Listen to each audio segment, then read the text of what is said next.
Master की of preposition में हमारे साथ जुड़ जाइए। तो आज हम लेकर आए हैं फिर से आपके पास ऑब्जेक्टिव प्रश्नों के साथ हम हाजिर हैं। तो आज का प्रश्न जो है वह कुछ इस प्रकार है। प्रश्न देख लेते हैं। पहले कहता है कि besides other provisions that shopkeepers deals खाली जगह कॉस्मेटिक्स टू। तो फिर से क्वेश्चन देख लेते हैं।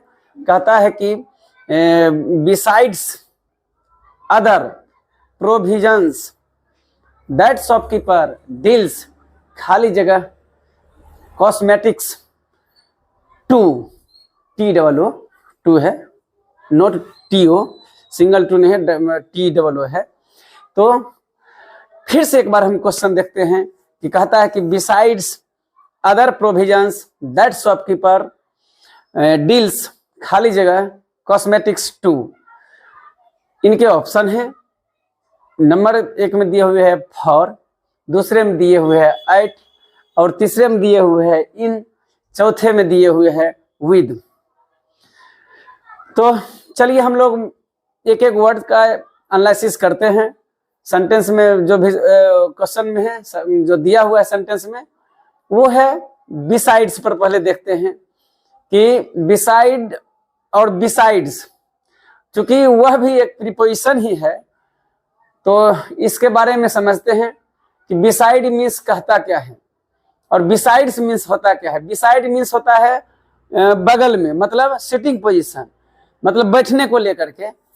मान लीजिए कि कोई मेरे बगल में है तो वहां बिसाइड का प्रयोग करेंगे। मतलब बिसाइड भी प्रीपोजिशन है। तो बिसाइड मीन्स हुआ कि बगल में, या ऐसे आप समझ सकते हैं कि समीप या थोड़ा सा आउट, मतलब बाहर में। तो बगल में, समीप मतलब हमारे नजदीक, इस अर्थ में भी आप समझ सकते हैं।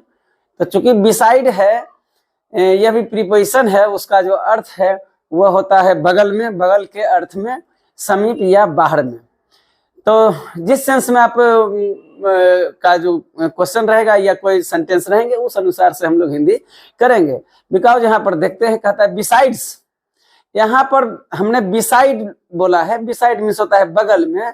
बिसाइड्स, ध्यान रखिएगा कि यहाँ जो आपको दिया हुआ है ES लगा हुआ है, S लगा हुआ है, बिसाइड्स। अब बिसाइड मीन्स हो गया बगल में। बिसाइड्स मीन्स क्या? S जब लग के आ जाएगा तो यह इसका जो है अर्थ बदल जाता है। कहता है कि अतिरिक्त के अलावे, अतिरिक्त के अलावे। मान लीजिए हम कोई चीज खरीद रहे हैं, दुकान पर गए और हमको कुछ और चीज पसंद हो गया। इसका मतलब है हम दो चीज क्रय कर रहे हैं, तो एक ये और एक वो भी। इसका मतलब है कि के अतिरिक्त अलावे। जब के अतिरिक्त और अलावे की बात होगी तो बिसाइड्स बोलेंगे, ना कि बिसाइड बोलेंगे। बिसाइड मीन्स होता है बगल में, मतलब सिटिंग पोजीशन, बैठने के लिए। तो चलिए यहाँ बिसाइड समझ लिए। अब कहता है कि अदर प्रोविजंस। तो यहाँ पर चूंकि कह रहा है, बात इस सेंटेंस में शॉपकीपर की हो रही है, तो इसका यहाँ पर जो सेंस निकल के सामने आ रहा है कि खाद्य सामग्री। तो मतलब क्या कि दुकानदार जो है खाद्य सामग्री के अतिरिक्त। अब कहता है कि पूरे क्वेश्चन को पढ़ लेते हैं। Besides other provisions that shopkeeper deals. अब खाद्य सामग्री के अलावे भी वो डील कर रहा है। तो किस पर डील कर रहा है? तो कॉस्मेटिक पर। कॉस्मेटिक पर भी चूंकि टू लगा हुआ है, वो एडवर्ब है। चूंकि टू सबसे लास्ट में लगा हुआ है तो इसका अर्थ होता है भी। तो इसके अलावे भी। तो चलिए टू की बात नहीं, यहाँ कॉस्मेटिक की बात हो रही है, प्रसाधन की बात हो रही है। तो खाद्य सामग्री के अलावा जो प्रसाधन है वो कॉस्मेटिक समझ ही रहे हैं, वो कांतिवर्धक कोई वस्तु है। चलिए इसमें अभी नहीं जाना। अब देखते हैं कि अब है कि डील्स डॉट डॉट कॉस्मेटिक्स। अब इन दोनों को में क्या प्रीपोजिशन होगा, इसमें फिल क्या किया जाएगा, उसके अर्थ को हम लोग समझते हैं। अन्य अर्थ तो हम समझ ही लिए। अब कहता है कि डील के दो प्रीपोजिशन दिए हुए हैं। डील के लिए दो प्रीपोजिशन है। इसमें समझने की बात है कि यहाँ पर देखेंगे कि इन और विद, डील के दो प्रीपोजिशन इन और विद। तो इन का प्रयोग हमेशा बिजनेस पर्पस के लिए मीनिंग होता है। इनका जब भी प्रयोग करेंगे तो बिजनेस हेतु करेंगे, ठीक है।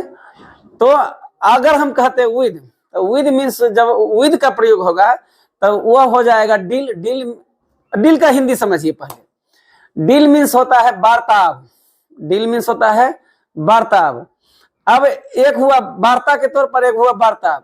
अब जब कि हम इस तरह की मीनिंग को करें, मान लीजिए कि उसका जो वार्ताव है मेरे साथ ठीक नहीं है, तो ये अलग हो गई। और व्यापार करना, डील मीन्स व्यापार करना, डील मीन्स वार्ताव। तो दोनों के हिंदी अलग अलग हो रहे हैं, तो अर्थ भी तो अलग अलग निकल के सामने आ रहे हैं, तो प्रीपोजिशन भी इनके अलग अलग हैं। यदि हम व्यापार संबंधी जब सेंटेंस में हमको कोई वर्ड्स मिलेगा और उसका सेंस निकल के आएगा कि यह बिजनेस पर्पस से है, तो यह इन प्रीपोजिशन फिल होगा। अगर वार्ता से संबंधित कुछ बातें होती हैं तो वहां पर विद का प्रयोग किया जाएगा। आशा करते हैं इस दोनों के अर्थ को समझ गए होंगे, और इसी अर्थ में आपका इस क्वेश्चन का जवाब भी छिपा हुआ है। यह देख लीजिए कि इसमें से 4 ऑप्शंस हैं, फॉर है, एट है, इन है, विद है। तो चूंकि विद भी है और इन भी है इसमें, और इनका प्रीपोजिशन भी विद भी और इन दोनों का होता है डील का। चूंकि यहाँ बिजनेस पर्पस की बात हो रही है, तो यहाँ पर विद ना लगा करके हम लोग यहाँ इन के साथ जाएंगे। तो आशा करते हैं मेरे भाई आप निश्चित तौर पर समझ गए होंगे कि शॉपकीपर खाद्य सामग्री के अलावे भी जो है कॉस्मेटिक पर डील कर रहा है। तो किसके साथ है? Deals in cosmetics. तो deal in means business, deal in means business, और डील विद मी मतलब अ पर्सन। तो पर्सन के साथ जब भी होगा तो वह वार्ताव के लिए होगा, और बिजनेस के लिए जब होगा तो इन का प्रयोग होगा। तो डील इन, डील विद। तो यहाँ पर जो एक्यूरेसी है, जो करेक्ट प्रीपोजिशन होगा इस सेंटेंस में जो है खाली जगह में, वह इन होगा। तो आशा करते हैं इस बात को आप समझ गए होंगे। तो चलिए और नेक्स्ट क्वेश्चन लेते हैं, उसको समझते हैं कि क्या कर रहा है। नेक्स्ट क्वेश्चन है, कहता है कि that rule is applicable, that rule is applicable खाली जगह एवरीवन। अब है कि रूल की बात बोल रहा है, नियम की बात बोल रहा है। कहता है द रूल इज अप्लीकेबल, मतलब अब अप्लीकेबल मीन्स क्या होता है? लागू। और यह एडजेक्टिव है इस सेंटेंस में। यहाँ जो है वर्ब के बाद अप्लीकेबल है, यह मतलब लागू इसका हिंदी हो गया। जैसे लागू हुआ मतलब लागू हो जाता है, लागू शब्द आप बोलते हैं। तो चूंकि अप्लीकेबल मीन्स होता है लागू, तो यह एडजेक्टिव माना जाएगा, एडजेक्टिव के तौर पर यहाँ पर इस सेंटेंस में है। अब देखते हैं अप्लीकेबल खाली जगह एवरीवन। अब नियम तो है भाई, तो सबके लिए नियम होना चाहिए। तो चलिए इनका ऑब्जेक्ट देख लेते हैं कि ऑप्शंस क्या हैं। कहता है कि विद, दूसरा कहता है फॉर, तीसरा कहता है कि टू, और चौथा कहता है ऑन। तो चलिए मास्टर की प्रीपोजिशन में इसके लिए फिक्स प्रीपोजिशन क्या है उन पर ध्यान देते हैं। कहता है कि अप्लीकेबल मीन्स होता है लागू, यह एक एडजेक्टिव है, और इसके लिए इसका फिक्स प्रीपोजिशन टू होता है। अप्लीकेबल यदि एडजेक्टिव है तो उनके प्रीपोजिशन टू ही होंगे, यह ध्यान रखने के। Applicable to, applicable to.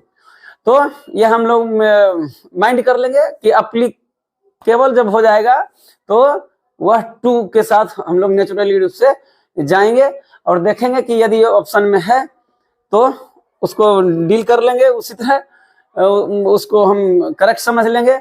यदि उसके साथ अगर नहीं है, कोई सिमिलरिटी है, तब उसके साथ जाएंगे। लेकिन ग्रामर में जो दिया हुआ है इसके लिए फिक्स प्रीपोजिशन, मास्टर की प्रीपोजिशन में वहां पर अप्लीकेबल टू की बात होती है।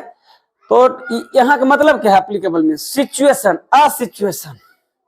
अप्लीकेबल लागू, उसका टू, इसका मीनिंग निकल के सामने आता है अ सिचुएशन। मतलब किसी भी सिचुएशन के लिए बहुत सारे नियम होते हैं, कानून होते हैं। तो नियम कानून किसी एक पर लागू नहीं होता, वो सबों पर, एवरीवन मतलब सबों पर लागू होता है।